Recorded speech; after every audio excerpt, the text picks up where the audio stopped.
Have you ever felt like life came with a manual that everyone else got except you?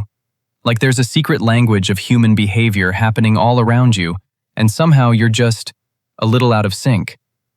Most of us go through life on autopilot. We react to people, situations, and emotions without realizing our brains are following a set of surprisingly predictable rules. Today, we're looking at 20 psychological cheat codes. Simple, science-backed ideas that can help you handle social situations, become more productive, and understand the people around you on a much deeper level. Stay with me, because some of these seem almost too simple to work. But once you understand the psychology behind them, you'll start seeing human behavior in a completely different way. Let's start with the social world. Humans are tribal by nature. Our brains are constantly scanning for signs of trust, safety, and connection. Trick number 1, the Benjamin Franklin effect. If you want someone to like you, don't do them a favor. Ask them to do one for you. It sounds backwards, but there's a fascinating reason it works. When someone helps you, their brain tries to make sense of that decision. Instead of thinking, "Why did I do that?" it often concludes, "I must like this person." Without realizing it, they've convinced themselves they already have a positive connection with you. Trick number 2, the silence technique. If someone gives you an incomplete or unsatisfying answer, don't rush to fill the silence. Just wait. Keep eye contact. Stay calm. Silence creates pressure. Most people become uncomfortable with empty space in a conversation, and they'll often keep talking just to relieve that discomfort. Many times, that's when the real answer comes out. Trick number 3, wait for the feet. When you walk up to a group of people, don't focus on their faces. Look at their feet. If they turn their upper bodies toward you, but their feet stay pointed somewhere else, they're probably in the middle of something and hoping to get back to it. Our faces are easy to control. Our feet? Not so much. They're often the most honest part of our body language. Trick number 4, mirroring. Subtly match the body language of the person you're talking to. If they lean in slightly, you lean in a little too. If they speak calmly, match that energy. This activates mirror neurons in the brain and creates a subtle feeling of familiarity and connection. Just don't copy every movement. You want to feel natural, not like you're performing an impression.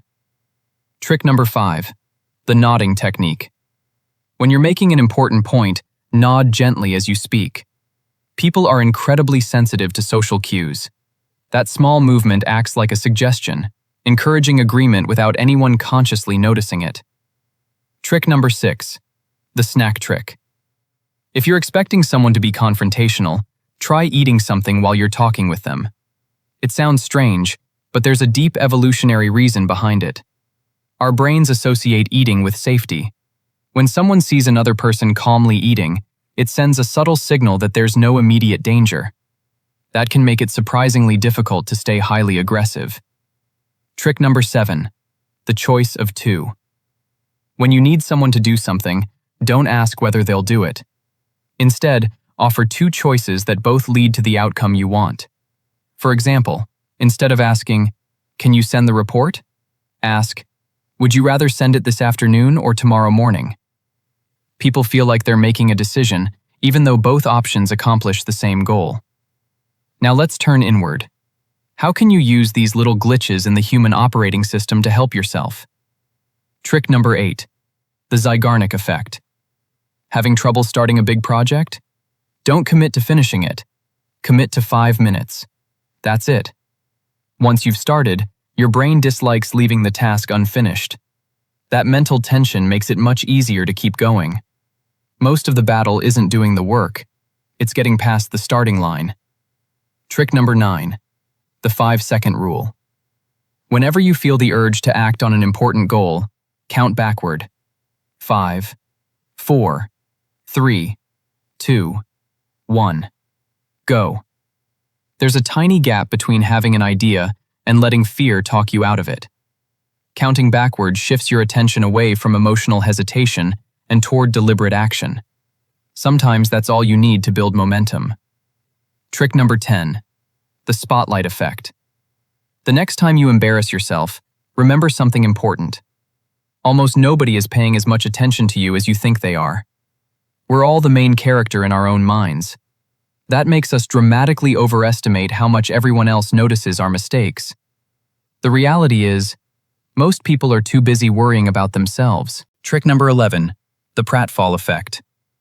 If people already see you as competent, don't be afraid to make a small mistake once in a while. Perfection creates distance. Small imperfections create connection. They remind people that you're human, and that's often what makes someone more likable. Trick number 12, the halo effect.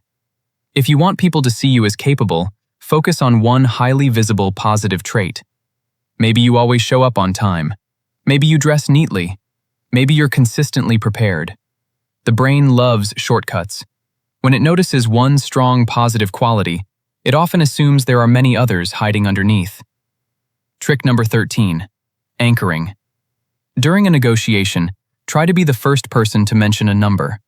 That first number becomes the mental reference point for everything that follows. Even if it's higher or lower than expected, people's judgments tend to stay surprisingly close to that initial anchor. Trick number 14, the power pose. Before an interview, presentation, or stressful event, stand tall and take up a little more space for a couple of minutes. Researchers still debate exactly why this works, but many people experience a real psychological boost. Sometimes your body can help convince your mind that you're ready. Finally, let's look at how to influence the environment around you without saying very much at all. Trick number 15, the door in the face technique. Start by asking for something much bigger than what you actually want. When they say no, follow up with the smaller request. Because you've already appeared to compromise, the other person often feels more willing to compromise too. Trick number 16, the foot in the door technique. This one works in the opposite direction.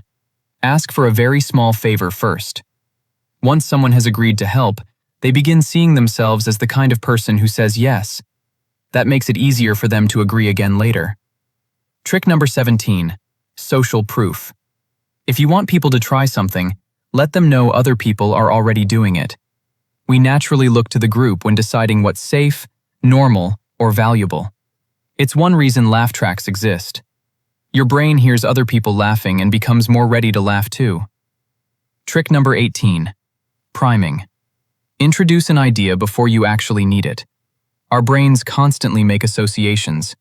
A small cue planted ahead of time can quietly influence how someone thinks or behaves a few minutes later, often without them even realizing it. Trick number 19, the reciprocity rule. Give something before asking for something. A genuine compliment, a helpful tip, a small act of kindness. People naturally feel a desire to return favors. It's one of the strongest social instincts we have. Trick number 20, the rubber band trick. If you find yourself stuck in a loop of negative thoughts, gently snap a rubber band on your wrist. The goal isn't pain, it's interruption. That small physical sensation can break the mental cycle and bring your attention back to the present moment. None of these ideas are really about manipulating people. They're about understanding the source code behind everyday human behavior. When you begin to understand why people act the way they do, life starts making a little more sense. The rude person might actually be overwhelmed. Your procrastination might not be laziness. It could just be your brain struggling to get started. And once you recognize those patterns, you can work with them instead of fighting them. I'm curious, which of these tricks have you already used? And which one are you going to try tomorrow? Let me know in the comments. I'd love to hear what happens. If you found this helpful, subscribe for more videos like this. Thanks for watching. And remember, you're doing better than you think.